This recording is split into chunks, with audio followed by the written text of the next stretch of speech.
बच्चों, understanding shapes पढ़ा रही हूँ आपको। अभी मैंने आपको बेसिक ज्योमेट्रिकल आइडियाज़ से आपको थोड़ा सा पिछला आपको रिव्यू दिया था। अब आपको नेक्स्ट बता रही हूँ कि आपको पेयर ऑफ एंगल्स बताना है। तो पेयर ऑफ एंगल्स के लिए आपको एंगल के बारे में पता होना चाहिए। एंगल जो है 2 रेज से बनती है, जिसका एक इनिशियल पॉइंट होता है O और A। ये एक रे है OA और दूसरी रे है OB। इसका जो इनिशियल पॉइंट है O है, दोनों का इनिशियल पॉइंट O है। ये है OA रे है, दूसरी रे जो है आपकी OB है। दोनों रे का जो ये वाला जो पॉइंट है, दोनों को एक ही जगह पे मीट करते हैं और उसको ये जो कर्व लाइन से जो ये बनता है, ये जो बीच का, इसको एंगल कहते हैं। तो दो रे से एक एंगल बनता है, या दो लाइन सेगमेंट से भी। ये लाइन सेगमेंट है OA और OB, दो लाइन सेगमेंट है। इसके बीच में जो ये कर्व लाइन हमने डाली है, इसको हम एंगल कहते हैं। तो इसको हम लिखते कैसे हैं? An angle is formed, N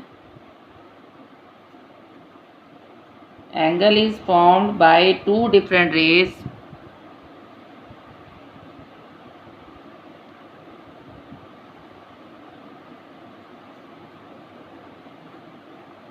starting from the initial point,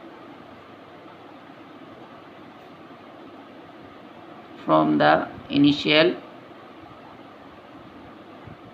point। जो इनिशियल पॉइंट से स्टार्ट होते हैं उसको हम एंगल कहते हैं। अब इसमें देखो, एंगल जब बनता है तो क्या होता है,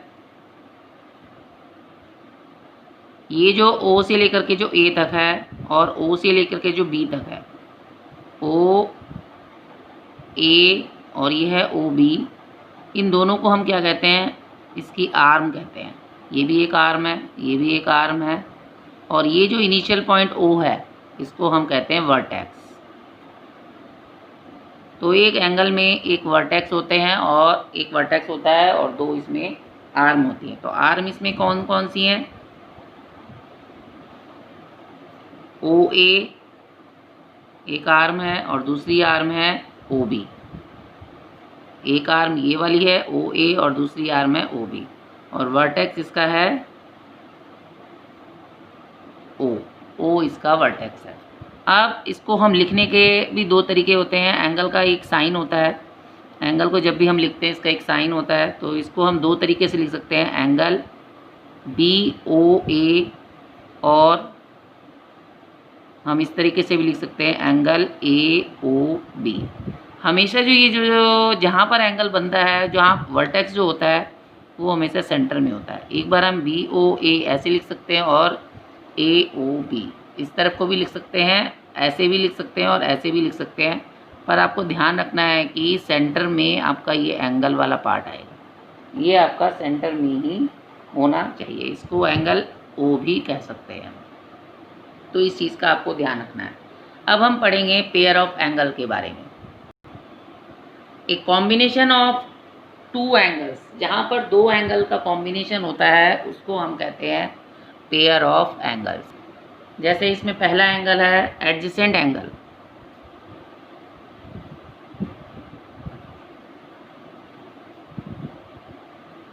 एडजेसेंट एंगल क्या होता है? जैसे मैंने ये एंगल बनाया AOB, ये एक एंगल है, इसके बीच में से मैंने एक और लाइन डाल दी AOB, और ये है, ये पॉइंट दे दिया मैंने C। इसमें दो एंगल बने हुए हैं, एक ये एंगल बना हुआ है और दूसरा एंगल ये बना हुआ है। तो मुझे बताना है कि एडजेसेंट एंगल क्या होता है। इसका पहले तो एक कॉमन वर्टेक्स होना चाहिए। ये वाला एंगल है एंगल AOC, एक एंगल है। दूसरा एंगल है एंगल COB। तो आप इसमें देखेंगे, इसमें कॉमन वर्टेक्स है। तो सबसे पहला इसमें कॉमन वर्टेक्स होना चाहिए, दूसरा इसमें कॉमन आर्म होनी चाहिए, common arm. Arm common arm कौन सी है? देखो, इसमें भी OC है, इसमें भी CO है या OC है, इसमें भी ये दोनों नंबर है, इसमें भी दोनों नंबर इसमें भी है, दोनों नंबर इसमें भी है। तो कॉमन वर्टेक्स क्या है? O है। कॉमन आर्म क्या है? इसमें OC। दोनों में ये आर्म कॉमन है, वर्टेक्स भी इसमें कॉमन है। तीसरा जो एंगल बनता है, जो एडजेसेंट एंगल होता है, कॉमन आर्म के एक साइड अपोजिट होनी चाहिए, उस दूसरे एंगल का भी दूसरी साइड अपोजिट, जो उस दोनों में ना हो। तो इसमें ओ ए अपोजिट है इस आर्म के, और इसमें ओ बी अपोजिट है। कॉमन वर्टेक्स भी है, कॉमन आर्म भी है, और कॉमन इसमें अपोजिट आर्म भी है, दोनों की अपोजिट आर्म भी है। तो ये जो एंगल बना हुआ है ये आपका एडजेसेंट एंगल है। तो हम इसको क्या लिखेंगे? Two angles are said to be adjacent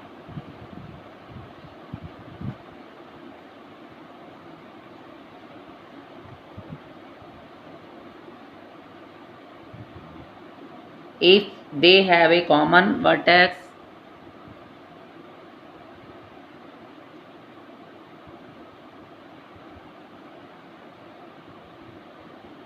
common arm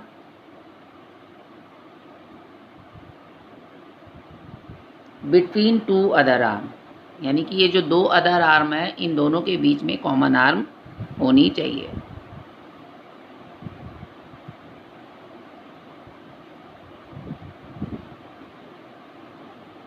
अब जैसे मैंने ये जेड बनाया है, ये कॉमन वर्ट ए, ये एरो यहाँ पर दे रही हूँ, एक एरो यहाँ पर है, एंगल यहाँ पे बन रहा है, इसका एंगल यहाँ पे बन रहा है।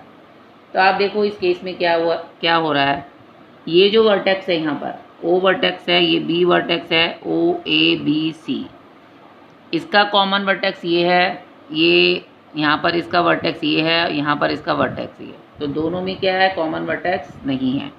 दूसरा common arm angle A O B, और दूसरा एंगल बना हुआ है एंगल ओ बी सी।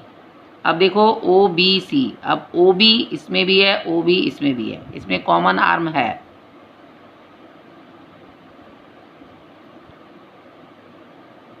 इसमें क्या है? इसमें common arm O B. Common vertex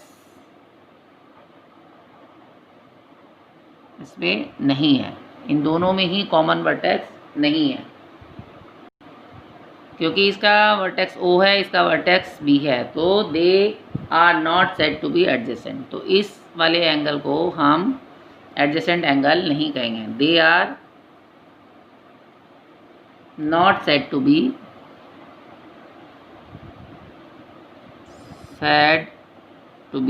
adjacent.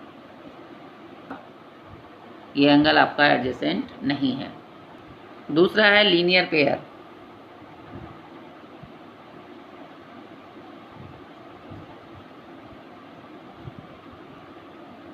A pair of adjacent angle is said to be form a linear pair if their non-common arm lie on one line।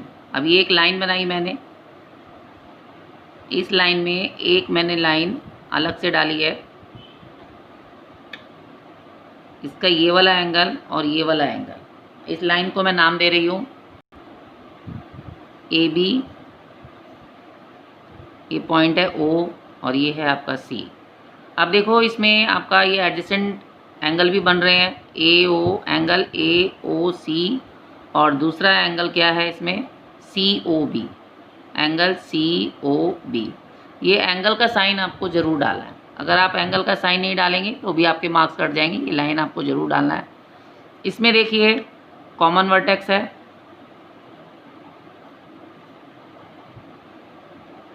O common arm, दोनों में ओ सी इसमें भी है, ओ सी इसमें भी है, तो common arm भी है। और कॉमन आर्म के अपोजिट जो है, अपोजिट आर्म ओ ए है, और इसमें अपोजिट आर्म इसमें भी ओ बी है। तो अपोजिट आर्म क्या क्या है? ओ ए एंड दूसरे का है ओ बी, ये तीनों को अपोजिट आर्म है। तो ये आपका एडजेसेंट एंगल तो है ही। लीनियर पेयर में क्या होता है कि ये इस लाइन पर जो दो एंगल्स बनते हैं उसमें सेम टू सेम वही कंडीशन है, लेकिन ये जो लाइन है स्ट्रेट लाइन है, स्ट्रेट लाइन पर ये लीनियर पेयर बना हुआ दो एंगल का पेयर है, जिसका एडिशन जो होता है, इन दोनों एंगल को अगर हम ऐड करते हैं, angle A O C plus angle C O B, इनका जो सम होता है वो 180 डिग्री के बराबर होता है। तो लीनियर पेयर जो होता है वो एडजेसेंट एंगल भी होता है और ये 180 के बराबर भी होता है। फर्स्ट स्टेप ये एडजेसेंट एंगल होगा। दूसरा ये इन दोनों एंगल का सम जो होगा वो 180 डिग्री होगा। अगर आपके दो एंगल ऐसे से बन रहे हैं, एडजेसेंट एंगल है ए ओ बी सी, ये बनाया मैंने, ये एंगल हो गया, ये दूसरा एंगल हो गया ए O C, angle A O सी, और दूसरा है एंगल सी ओ बी।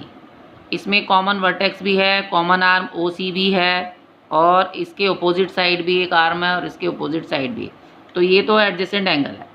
लेकिन लीनियर पेयर में क्या अंतर है कि वो ये जो है, जो लीनियर पेयर के जो एंगल होते हैं उन दोनों का सम 180 डिग्री होना चाहिए, वो एक लाइन में आना चाहिए।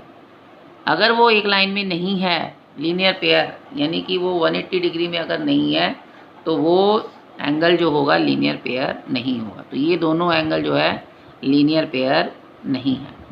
तो लीनियर पेयर के लिए 180 डिग्री का एंगल होना ज़रूरी है। ये स्ट्रेट लाइन में ये होना ज़रूरी है, 180 डिग्री का होना ज़रूरी है। तीसरा आता है आपका कॉम्प्लीमेंट्री एंगल्स। ऐसे दो एंगल्स जिनका सम जो होगा 90 डिग्री होगा, वो कॉम्प्लीमेंट्री एंगल कहलाएंगे। जैसे कि आप जानते हैं कि एक सर्कल ले लेंगे अगर आप, तो 360 डिग्री का सर्कल होता है।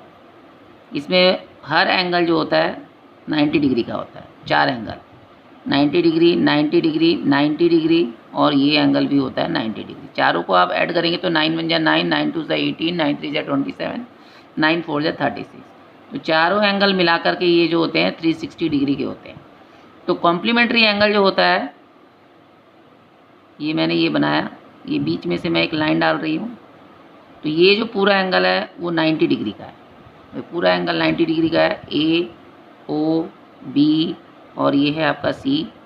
ये वाला एंगल अगर 60 डिग्री का है, तो ये ऊपर वाला एंगल जो होगा वो 30 डिग्री का होगा। तो angle A O C plus angle C O B, ये दोनों मिलके 90 डिग्री का एंगल बनाते हैं। तो ये एंगल 30 डिग्री जो है कॉम्प्लीमेंट ऑफ 60 डिग्री का है। दूसरा एंगल कितना है, दोनों का सम 90 डिग्री होना चाहिए। अगर दोनों का सम 90 डिग्री नहीं होगा तो वो कॉम्प्लीमेंट्री नहीं कहलाएगा। तो कॉम्प्लीमेंट एंगल ऑफ, अगर आपको दिया हुआ है कि एक एंगल आपको दिया हुआ है 60 डिग्री का, आपको एक एंगल दिया हुआ है, तो आपको बताना है कि इसका कॉम्प्लीमेंट एंगल बताओ। तो कॉम्प्लीमेंट एंगल ऑफ 60 डिग्री कितना होगा, दोनों का सम 90 डिग्री होता है, तो कॉम्प्लीमेंट एंगल कितना होगा 90 डिग्री माइनस जो आपको गिवन एंगल दिया हुआ है। तो दिया हुआ है आपको 60 डिग्री, तो उसका इस एंगल का जो कॉम्प्लीमेंट एंगल होगा, आप 90 में से 60 को माइनस कर देंगे तो आपका कॉम्प्लीमेंट एंगल 30 डिग्री का आ जाएगा। अगर आपको 70 डिग्री का दिया हुआ है तो आप 90 में से 70 माइनस करेंगे तो 20 डिग्री आ जाएगा। अगर आपको 89 डिग्री भी दिया हुआ है तो 89 डिग्री का कॉम्प्लीमेंट एंगल क्या होगा, अगर आप उसमें से 90 में से 89 को माइनस करेंगे तो 1 डिग्री, तो 89 का कॉम्प्लीमेंट एंगल हो जाएगा 1 डिग्री। नेक्स्ट है सप्लीमेंट्री एंगल। सप्लीमेंट्री एंगल क्या होते हैं, दो एंगल का सम जो होता है वो 180 डिग्री होता है। ये एक लाइन है, ये स्ट्रेट लाइन है। स्ट्रेट लाइन जो होता है वो 180 डिग्री का होता है। ये मैंने पॉइंट लगाया बीच में, ओ ए बी। ये पूरा एंगल जो है ये आपका 180 डिग्री का है। तो अगर एक एंगल, अगर मैं यहाँ पे बना रही हूँ 120 डिग्री का एक एंगल बना रही हूँ, तो इसका आपको कॉम्प्लीमेंट सप्लीमेंट एंगल बताना है। तो सप्लीमेंट एंगल क्या होगा, इस साइड का जो ये एंगल है, ये इसका टोटल जो है वो 180 डिग्री है। जो मैंने अभी आपको बताया टोटल 180 डिग्री है, तो इधर का एंगल क्या होगा, तो सप्लीमेंट एंगल क्या होगा 180 माइनस 120। इसका सप्लीमेंट्री एंगल होगा 180 degree minus 120 degree is equal to 60 degree. तो इधर वाला जो एंगल है वो 60 डिग्री का एंगल है। तो supplementary to 60 degree is the supplementary to 120 degree. 60 degree is the supplementary to is 60 degree and 120 degree is the supplementary to each other.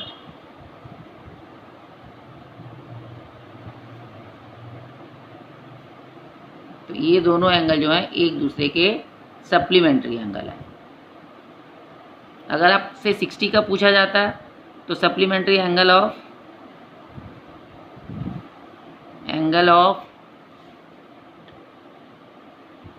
60 degree. तो 60 डिग्री का सप्लीमेंट एंगल क्या होगा? 180 minus 60 degree is equal to 120 degree. 120 का निकालोगे तो 60 degree आएगा, 60 का निकालोगे तो 120 डिग्री आएगा। इस तरीके से अगर आपको दिया जाता है, एक एंगल दिया हुआ है आपको 45 डिग्री, तो इसका सप्लीमेंट निकालना है। तो सप्लीमेंट एंगल ऑफ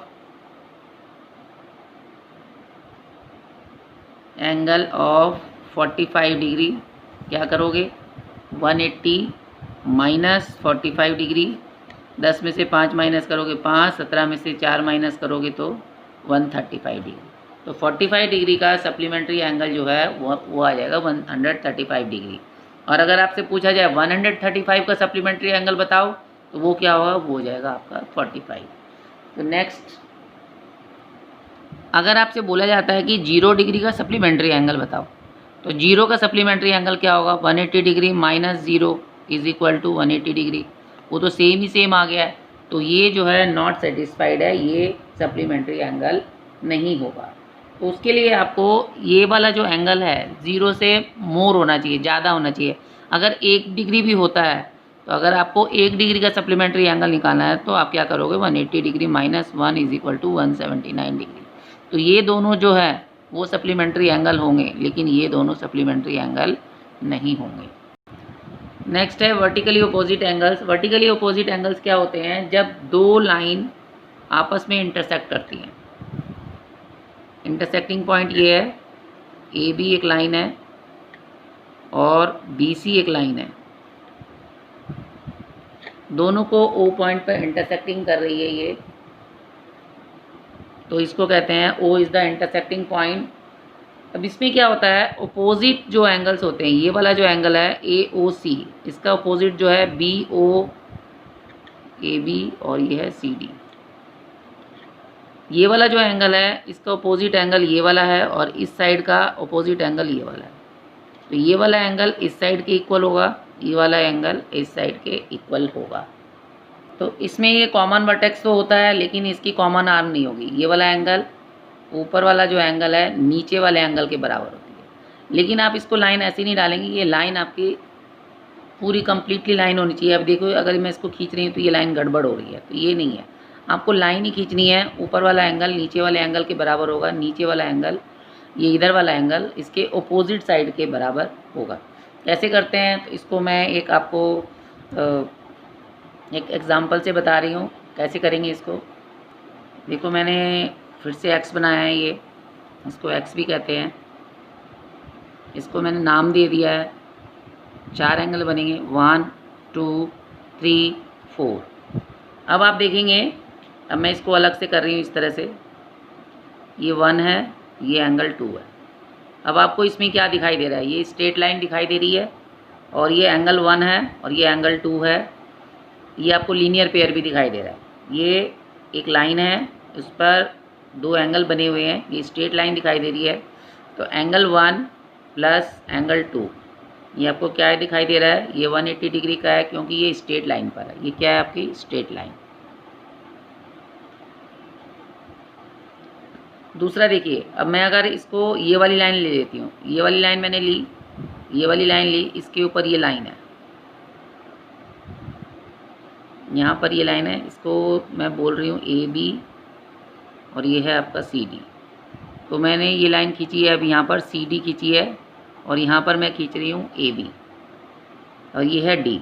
इसमें ये वाले दोनों एंगल भी हैं। अब इसमें ये वाला एंगल है 2 और ये वाला एंगल है 3।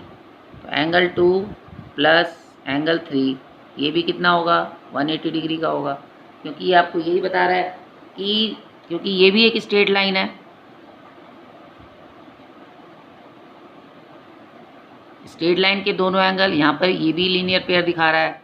अब अगर आप इस साइड के एंगल ले लेती हैं, एंगल 3 और एंगल 4, ये लाइन है, इस लाइन पर ये एंगल बन रहा है एंगल 3 और ये बन रहा है एंगल 4। ये भी एक स्ट्रेट लाइन है, ये स्ट्रेट लाइन है, इसके ऊपर एंगल 3 प्लस एंगल 4 ये भी कितना है 180 डिग्री का है, क्योंकि स्ट्रेट लाइन का जो दोनों एंगल का जो सम होता है वो 180 डिग्री होता है। अब मैं ये दोनों चीज़ लिख लेती हूँ। एक लाइन मैंने ये पकड़ ली, दूसरी लाइन मैंने ये पकड़ ली।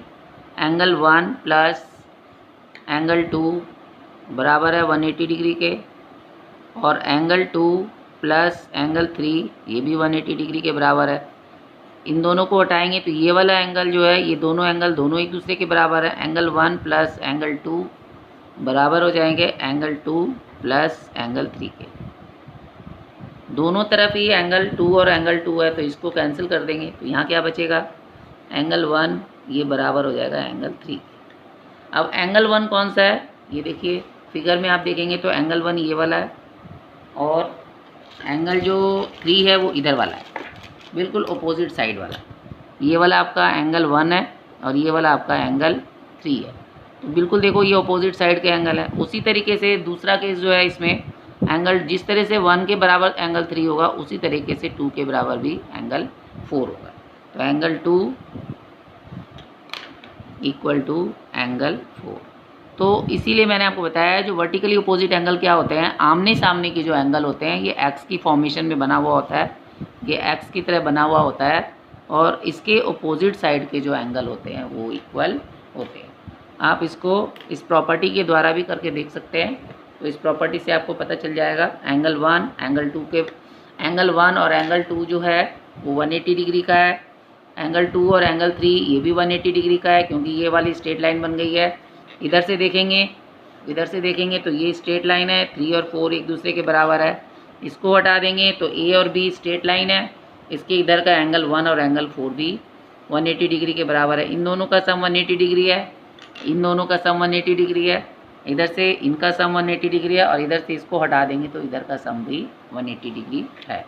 तो एंगल 1 एंगल 3 के बराबर है, एंगल 2 एंगल 4 के बराबर है। अगर आपको वेरीफाई करने के लिए आता है कि वेरीफाई करो कि वर्टिकली अपोजिट एंगल में जो एंगल 1 एंगल 3 के बराबर है, अगर आपको वेरीफाई करने के लिए कहा जाता है तो आप उसको इसी तरीके से वेरीफाई करेंगे। अब मैं एक क्वेश्चन दे रही हूँ एग्जांपल करके। जैसे मैंने फिर से फिगर बनाई है,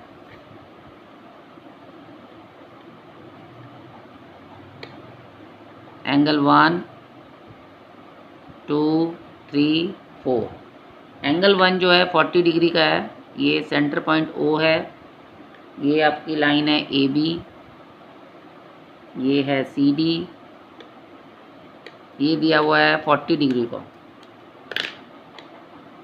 ये एंगल आपको 40 डिग्री का दिया हुआ है, तो आपको निकालना है कि एंगल 1 अगर 40 डिग्री का है तो आपको मेज़र करने हैं बाकी तीनों एंगल कितने डिग्री के होंगे। कैसे मेज़र करेंगे, तो आप देखेंगे एंगल 1 बराबर है एंगल 3 के, और एंगल 1 अगर 40 डिग्री का है तो एंगल 3 भी 40 डिग्री का ही होगा। यहाँ पर क्या लिखेंगे, वर्टिकली अपोजिट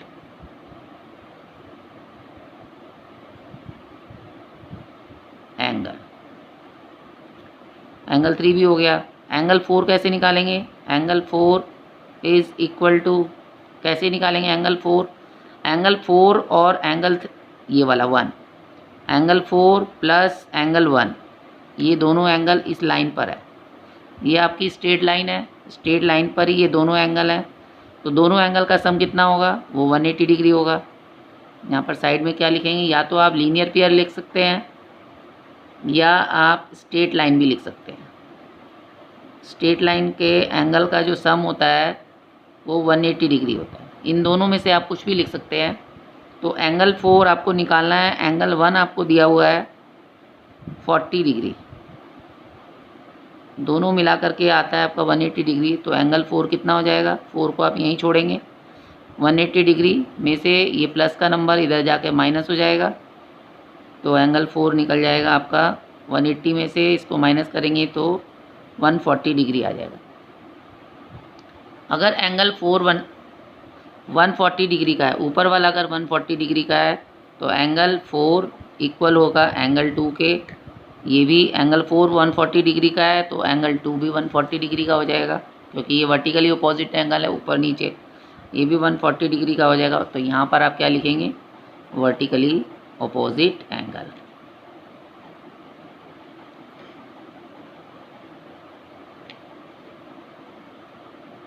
इसको अपने ब्रैकेट में ही रखना है और इस तरीके से आपका क्वेश्चन सॉल्व हो जाएगा। आपके चारों निकल गए। 4 जो है आपका आया 140 डिग्री का, ऊपर वाला 140 डिग्री का, नीचे भी 140 डिग्री का, ये 40 डिग्री का है, तो ये साइड वाला भी 40 डिग्री का हो जाएगा। इस तरीके से आप वर्टिकली अपोजिट एंगल के सारे सम्स को सॉल्व कर सकते हैं। तो इस वीडियो को देख करके अपनी बुक के क्वेश्चन को सॉल्व करेंगे। Thank you.